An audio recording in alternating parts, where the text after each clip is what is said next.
would kindly ask Mr. Platsidakis to come and deliver his knockout remarks. Mr. Platsidakis, as you all know him, he is the head of INTERCARGO, the chairman of INTERCARGO.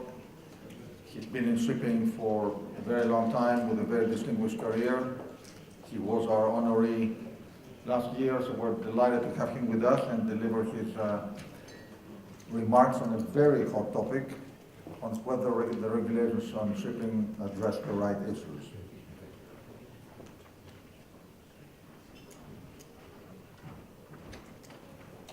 Thank you, Nikos. Ladies and gentlemen, dear friends, good afternoon. My personal thanks to Mr. and Mrs. Bornozis for their kind invitation to talk today about the subject, are regulations addressing the real problems of shipping. It is a pleasure of mine to be here and certainly an honor for me. I will not subscribe to various conspiracy theories that the regulators are anti-shipping, etc. I believe that their intentions are generally good. The regulators, though, being one way or another politicians, have their ears tuned more to the public and the environmental bodies than the shipping sector. I have repeatedly said that the problem of ocean-going shipping, to differentiate it from passenger shipping, is that it is an industry consisting mostly of countries with light political weight than other industries. Therefore, the problem starts from there. We do not have their attention and certainly their support. I take this opportunity to reply to criticism that our public image is not good because our public relations are inadequate. I share it up to a point, though. The problem is that shipping makes the news only when accidents happen, and then, by default, the image is not good. To make the front page of non-shipping newspapers is almost impossible if you are not involved in an accident. The impressive contribution of shipping to the standards of living of our societies is taken for granted and, regrettably, is not the subject of media coverage.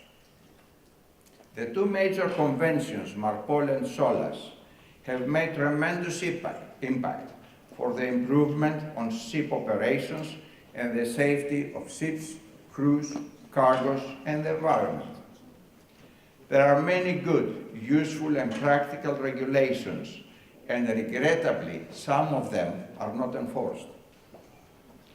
As INTERCARGO, we have been pressing IMO, the International Maritime Organization, either directly or indirectly through the media, to ensure the implementation of regulations related, for example, to port reception facilities for hazardous cargo residuals, and to come up with regulation to address the liquefaction of nickel ore, as a result of which many ships and crews have been lost.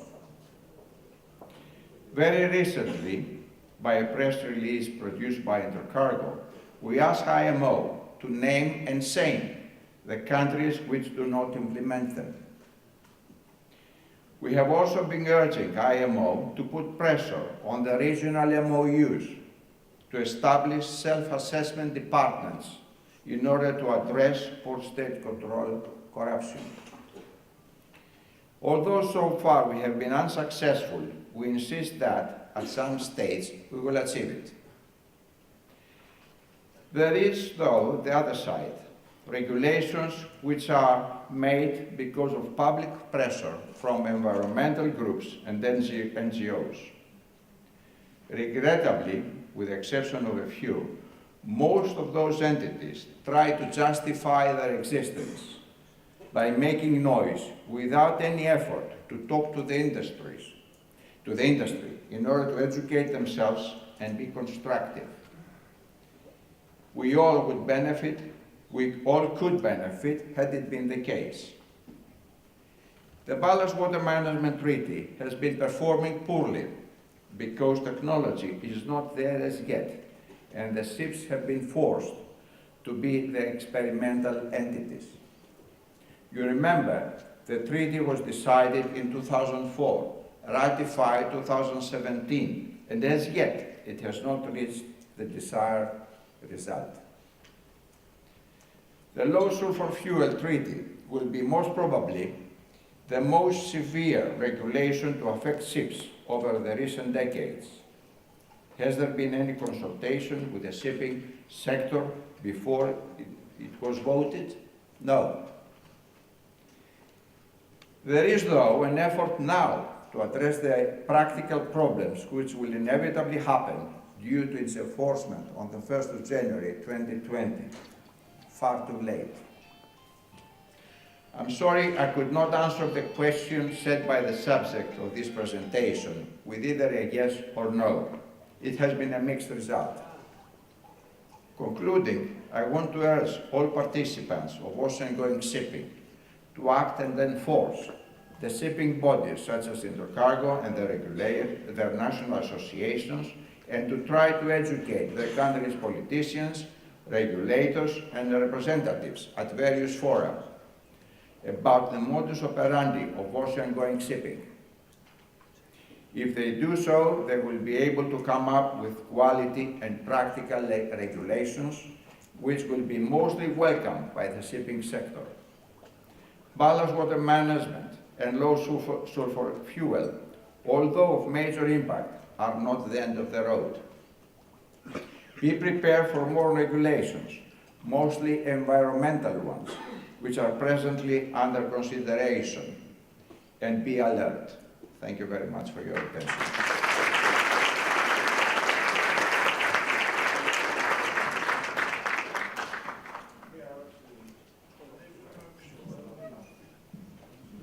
I thought I would escape. You mentioned that the shipping industry hasn't been informed about the introduction of the low sulfur regulation. Is it, don't you agree that it's better to say that it's the oil companies, the refining component, that had to be consulted first? I guess we have all day to talk about it. You see, we use the example, and actually when I was talking to the Secretary General of IMO, very respectable person, that when we look at the offshore-based industries, and the governments want to put limitations, let's say, the emissions of cars, they go and talk and impose the burden on the car manufacturers, not on the car owners. What happened with shipping is quite the opposite. They went to the owners, the ship owners, the ships, and asked them to comply without actually talking to the shipyards, to the engine manufacturers, to the bunker suppliers. So it's not only the refineries that should have been involved in the question. It was, what was missing, to my opinion, was the political will of the governments to really address the problem. Because we all know that the refineries exist in countries, so they are subjected to the regulations of the respective government. So they could have been obliged to come up with some proper fuel. And instead the government said, go and, as of the 1st of January 2020, burn the low sulfur fuel. And when asked, where can I find it? They said, really, we don't know. So it's totally illogical, not because the regulations are coming from illogical people, it's because they want to put the pressure off them by the environmental groups. But the environmental groups do not operate ships. They don't charter ships. So that's what is missing from our industry, that we are subjected to very regulations which are not practical. Had there been the regulations practical and meaningful, we would be the first ones to comply with, because we operate in a hugely competitive environment, full stop. Any question before I go? Please.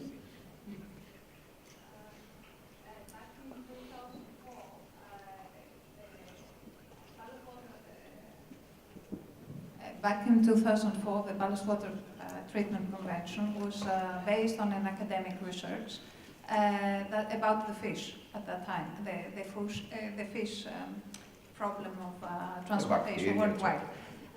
This by today, 2018, has changed by another academic research saying that by 2050 there will be more plastics than fish in the sea. Don't you think that as an argument the shipping industry should raise that you have by those systems killed the fish with a lot of chemicals and just support academic research to stop the plastics? I mean that you could counter-argue those conventions by supporting NGOs at the end. Certainly, plastics in the sea environment is a huge subject, and all the societies have to address it. Not only the shipping sector, everybody, as you know, reportedly something 90% of the plastics at sea come from shore-based entities and not from the ships.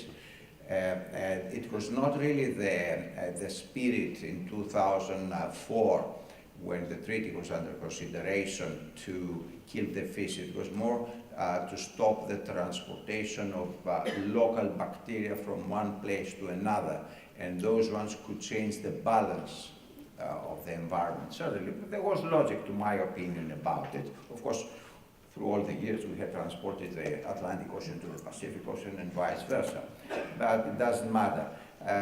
No, we don't object to the treaty, but when you come to have problems, when you have a system today, some 14 years later, after it was, the treaty was first decided, you come and ask yourself, what was the technology at the time and where did they base their decision?